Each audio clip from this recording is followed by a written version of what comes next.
اقوام متحدہ کے سیکرٹری جنرل انٹونیو گٹیرش نے غزہ کے حوالے سے سلامتی کونسل کو ایک براہ راست اپیل کی ہے۔ 15 رکنی سلامتی کونسل کو گٹیرش کے لکھے گئے ایک خط میں کہا گیا ہے کہ غزہ میں موجود فلسطینی انسانی بنیادوں پر امداد کے نظام کے مکمل خاتمے کے شدید خطرے سے دوچار ہیں۔ گٹیرش نے یہ خط اقوام متحدہ کے چارٹر کے آرٹیکل 99 کے تحت لکھا ہے، جس میں کہا گیا ہے کہ سیکرٹری جنرل سیکیورٹی کونسل کی توجہ کسی بھی ایسے معاملے کی طرف دلا سکتے ہیں جو ان کے خیال میں عالمی امن اور سلامتی کے لیے خطرہ بن سکتا ہو۔ ماضی میں اس آرٹیکل کا بہت ہی کم استعمال ہوا ہے۔ گٹیرش نے انسانی ہمدردی کی بنیادوں پر جنگ بندی پر بھی زور دیا ہے۔ تل ابیب: اسرائیلی فورسز اور حماس کے عسکریت پسندوں کے درمیان غزہ کے جنوبی حصے کے سب سے بڑے شہر خان یونس میں شدید جھڑپیں ہوئی ہیں۔ اسرائیلی فوج کے مطابق اس نے غزہ میں حماس کے دفاعی راستوں اور سرنگوں کے نظام کے 30 داخلی راستے تباہ کر دیے ہیں۔ اسرائیلی وزیر اعظم بنجامن نیتن یاہو نے اپنے ایک ویڈیو پیغام میں کہا ہے کہ اسرائیلی فوجیوں نے حماس کے ایک رہنما یحییٰ السنوار کے گھر کا محاصرہ کر لیا ہے۔ خیال کیا جاتا ہے کہ یحییٰ السنوار 7 اکتوبر کو اسرائیل کے اندر ہونے والے حماس کے دہشت گردانہ حملوں کی منصوبہ بندی کرنے والوں میں سے ایک ہیں۔ واشنگٹن: امریکی شہر لاس ویگاس کی ایک یونیورسٹی میں فائرنگ کے نتیجے میں 3 افراد ہلاک جبکہ ایک شخص شدید زخمی ہوا ہے۔ فائرنگ کرنے والا شخص بھی پولیس کے ساتھ فائرنگ کے تبادلے میں مارا گیا۔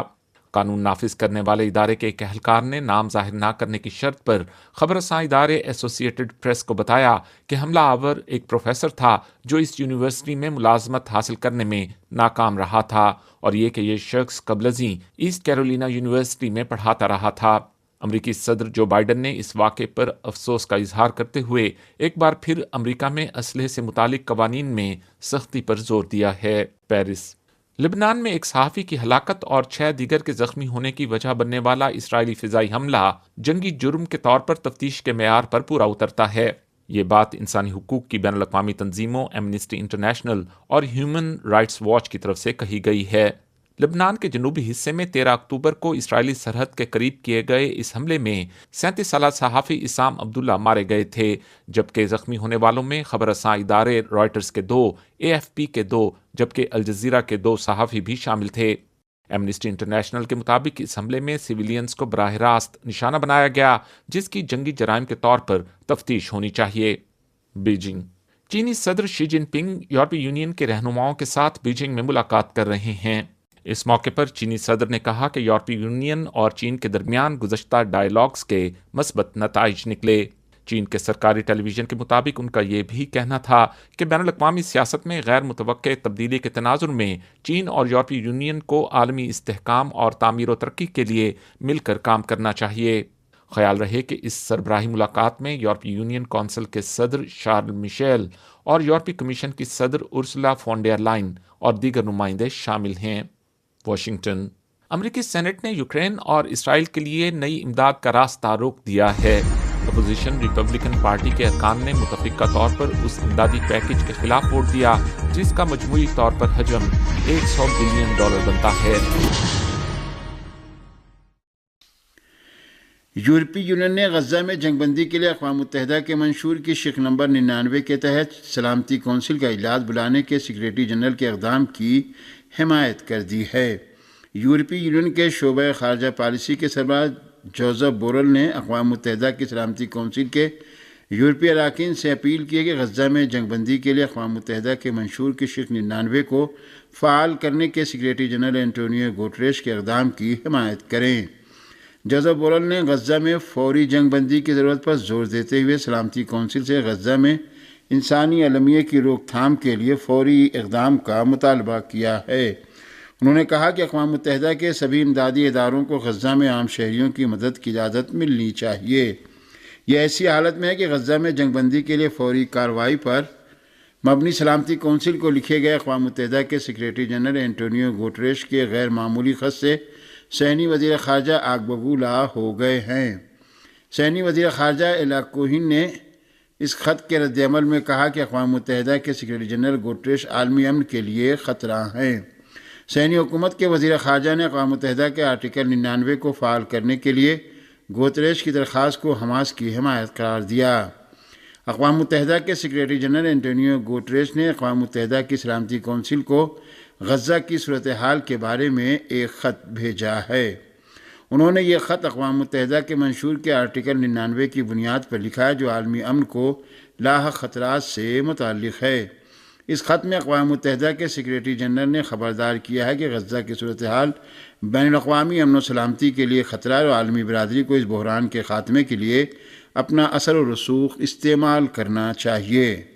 انٹونیو گوٹریش نے اس خط میں سلامتی کونسل کے ارکان سے یہ درخواست کرتے ہوئے کہ وہ دباؤ ڈال کر انسانی بحران کو روکیں، غزہ میں انسان دوستانہ جنگ بندی کے قیام کا مطالبہ کیا ہے۔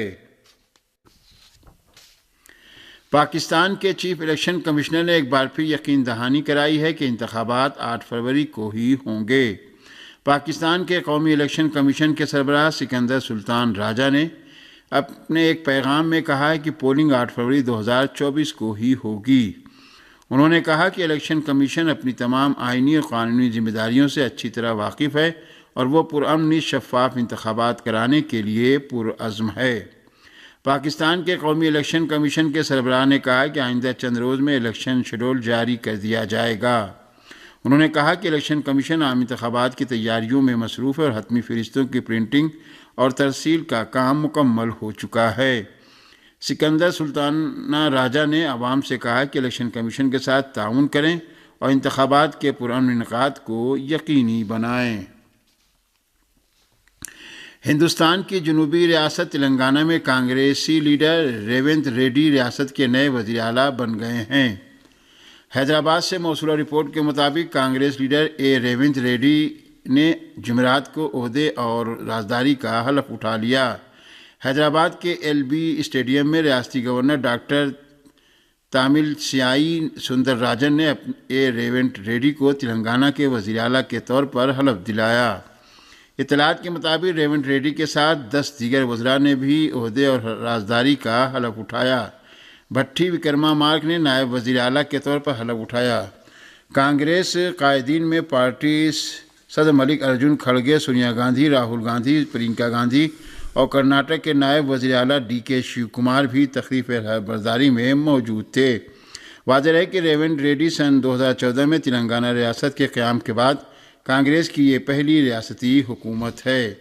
حالیہ تلنگانہ اسمبلی انتخابات میں کانگریس نے اکثریت حاصل کی ہے۔ ریاست کی 119 سیٹوں میں سے کانگریس کو 64 سیٹیں ملی، جبکہ بی آر ایس صرف 39 سیٹوں تک محدود رہی۔ ہندوستان کے زیر انتظام کشمیر میں سرد لہر تیز ہو گئی ہے۔ سری نگر سے موصولہ رپورٹ کے مطابق وادی کے علاقے پہلگام میں درجہ حرارت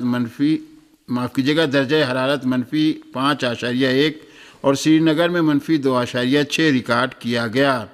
اس رپورٹ کے مطابق گزشتہ رات وادی کشمیر میں سیزن کی سرترین رات رہی۔ جموں کشمیر کے محکمہ موسمیات آئندہ چند دنوں میں درجہ حرارت میں 3.5 درجے تک گراوٹ کی توقع ظاہر کی ہے۔ امریکی ریاست نیواڈا میں ہونے والی فائرنگ کے واقعے میں 4 افراد ہلاک ہو گئے، جبکہ ہلاک شدگان میں حملہ آور بھی شامل ہے۔ لاس ویگاس میں واقع نیواڈا یونیورسٹی میں تقریباً 32,000 طلبہ زیر تعلیم ہیں۔ اطلاعات کے مطابق یہ فائرنگ سن 2017 میں ہونے والی ہلاکت خیز فائرنگ کے پیش نظر طلبہ میں خوف و ہراس کا باعث بنی ہے۔ سن 2017 میں ایک حملہ آور نے ایک بلند و بالا ہوٹل کی کھڑکی سے میوزک فیسٹیول کے شرکاء پر فائرنگ کر دی تھی، جس میں 60 افراد ہلاک اور سینکڑوں دیگر زخمی ہو گئے۔